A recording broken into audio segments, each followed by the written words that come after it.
Do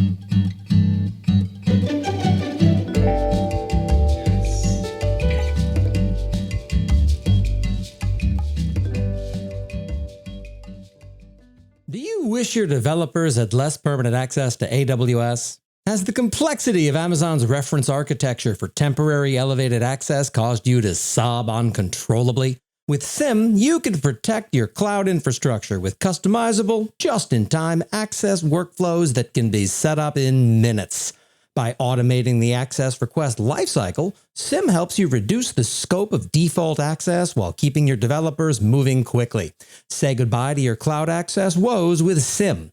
Go to simops.com/Corey to learn more. That's SYMOPS.com/Corey. I've been waiting to tell this story for a while now. Longtime followers of my various nonsense might recall that in years past, I was very much opposed to the idea of local development for cloud workloads, particularly serverless projects. You can't develop on a plane with remote dev, but honestly, how often is that a problem? Was one of my points as an example. Then, towards the end of 2021, I suddenly stopped talking about mocking cloud services locally, but obviously didn't stop mocking them in general. This was the result of a single conversation with the founders of LocalStack, a company based on a project that came out of Atlassian. The premise of LocalStack is simply to emulate AWS APIs and their responses for local development, which is an idea that always struck me as a little bit goofy for two primary reasons. The first is that AWS has a lot of services, each with their own sprawling APIs. That's one hell of a lot of surface area to cover. It would be borderline impossible to cover the majority of them, along with their various behaviors. And second, developing against an ersatz implementation of AWS services inherently means that you're reducing the fidelity of your development environment as compared to production. Down this path lies a whole mess of trouble of the works on my machine variety. The LocalStack's team's answer to these was rather insightful and, with the benefit of hindsight, blindingly obvious. Okay, Corey, so imagine a large enterprise that onboards a few thousand developers a year. Some percentage of them are going to need to learn how AWS works. How do you build effective guardrails that let them develop against the platform without introducing a whole bunch of friction or alternately running the risk of cost overruns and data leakage? So then look at the large customer environments that you encounter. How many services are they using on a daily basis that are meaningful workload components for their applications? And for those services, just how much of the API surface are they really working with? Now, I started that conversation expecting to affirm my relatively low opinion of their approach, and I ended it by asking to invest in their company. And I've been a very small investor in LocalStack ever since. With their launch of LocalStack 2.0, now seems to be as good a time as any to talk about what my experience with it has been like. This episode is brought to us by our friends at Chaos Search. Chaos Search transforms Amazon S3 in your account into a search and SQL analytical database with unlimited data retention. That's right. Just stream your data into your existing S3 storage, connect it to Chaos Search, and voila! You can instantly use the built-in OpenSearch dashboards or the Elastic and SQL APIs to achieve best-of-breed observability, create a security data lake, and gain deeper application insights. Chaos Search reduces your existing analytics costs by at least 30%, and in many cases, 80% of your current costs.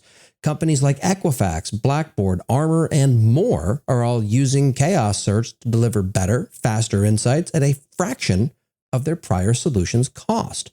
Chaos Search has revolutionized big data analytics, so visit chaossearch.io today to see how they can help you, and tell them I sent you, just because I enjoy watching people flinch. So let's talk about what I've actually done with it. In a cloud security equivalent of a memento mori, I have a website that actively checks whether IAM has failed open globally. You can see for yourself at hasiamfailedopenyet.com. It's pretty cloud native because it's an API gateway that's connected to a Lambda function, and when it's invoked, it checks whether it has permissions to access something that it very explicitly does not. Should that call ever succeed, it'll display a radically different message than its current "all is well" page. And all of this is deployed via the CDK. That works super well. The single change I had to make to my code base before I dive into it on LocalStack, because I'm too lazy to fix it the proper way for this, is that I've hard-coded the zone ID for the Route 53 zone into my code. So I quickly created a Route 53 zone locally and swapped the values out, and then everything's fine. Because then all it takes is a simple CDK local bootstrap and then a CDK local deploy. In less than 90 seconds, it generated a CloudFormation template, uploaded it to my local computer's endpoint, and provisions the 35 resources that I defined via the CDK. That includes S3 buckets, API gateway integrations, Lambda functions, which in turn, of course, are executing on Docker containers locally, and most usefully for latency purposes, ersatz ACM certificates that have been DNS validated. Its CloudFront emulation doesn't bother to include the several minutes of waiting around for it to update globally as a blocking condition. It just updates the thing and it carries on. And when it completes, I can visit the site locally and see exactly what you see when you visit hasiamfailedopenyet.com, though admittedly in some of my testing, I did have to click through a TLS certificate error first because it's, not real. I'm able to rapidly iterate on the site, redeploy it, and never incur a penny of AWS charges while I'm doing it. The breadth of AWS API coverage that they've managed to deliver is pretty breathtaking, and their customer list reads like a who's who of enterprises that take their business seriously. Now, while I wouldn't use this for everything, I absolutely will be using it for a subset of things I don't really feel like paying big money on for AWS development. And of course, since it works on any arbitrary laptop, you can suddenly emulate AWS on a plane, which is where I did the experiment I just described to you.